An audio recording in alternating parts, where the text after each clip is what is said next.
Buenas tardes para todos.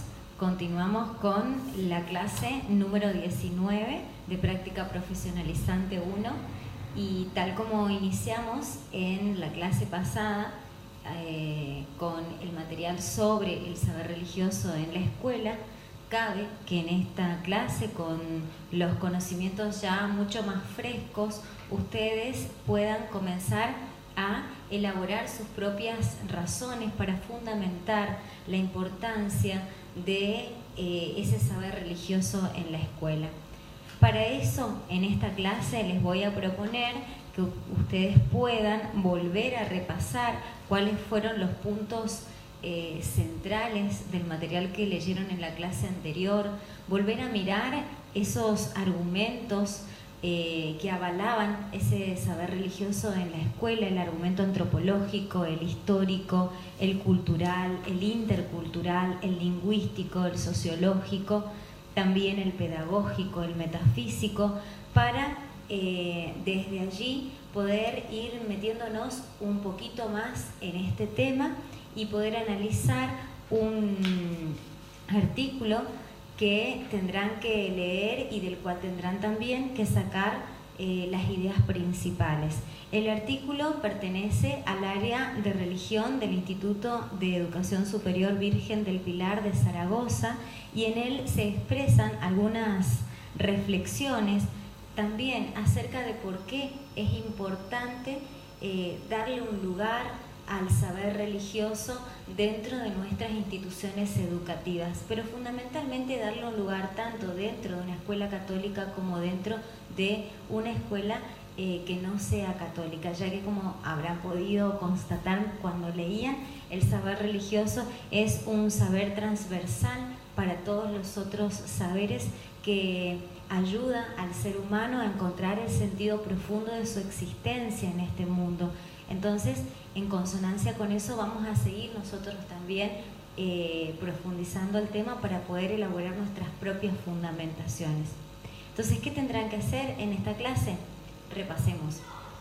Tendrán que leer el artículo extraído del área de religión del Instituto de Educación Superior Virgen del Pilar de Zaragoza, para poder empezar a elaborar sus propias fundamentaciones. Primero leo, saco las ideas principales y elaboro algunas conclusiones para fundamentar por qué yo, estudiante de la carrera Ciencias Sagradas, pienso que es de vital importancia que en nuestra educación, ya sea católica o no, es importante hacerle un lugar a la educación, a la enseñanza religiosa, al saber religioso puntualmente. Y por otra parte también podrán empezar a conocer cuáles son las diferencias entre la enseñanza religiosa propiamente dicha, y la clase de catequesis. A través de un cuadro que lo van a encontrar en el archivo adjunto de esta clase, y allí van a poder elaborar también algunas proyecciones para lo que va a ser un poco su trabajo final. ¿Por qué? Porque es necesario que sepamos cuál es la diferencia entre la clase de catequesis y cuál es la diferencia entre la clase de formación religiosa. Y para eso tendremos que tener en cuenta algunas cuestiones o algunas variables como el lugar, los destinatarios, los objetivos que proponemos, a quiénes va a estar... por supuesto, qué personas van a dirigir estas actividades, los métodos pedagógicos que vamos a utilizar, el tipo de evaluación que también vamos a escoger para implementar en cada uno de los casos. Pero sobre todo, lo más importante, el contexto, ¿sí? El contexto y los destinatarios a los que yo voy a ofrecer esa clase, ya sea de formación religiosa o de catequesis. Entonces, ¿cuáles son los desafíos para esta nueva clase?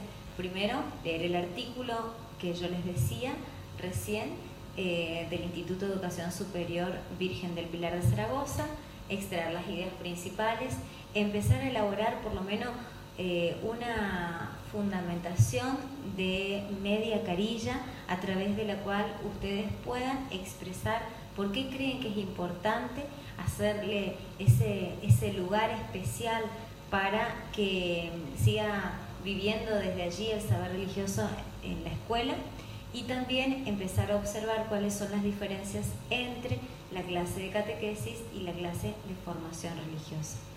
Por ahora lo que van a tener que hacer es mandar esa fundamentación, que no es una fundamentación que va a estar terminada y acabada, sino que la van a mandar como para que yo la corrija y les haga una devolución en el transcurso de la semana.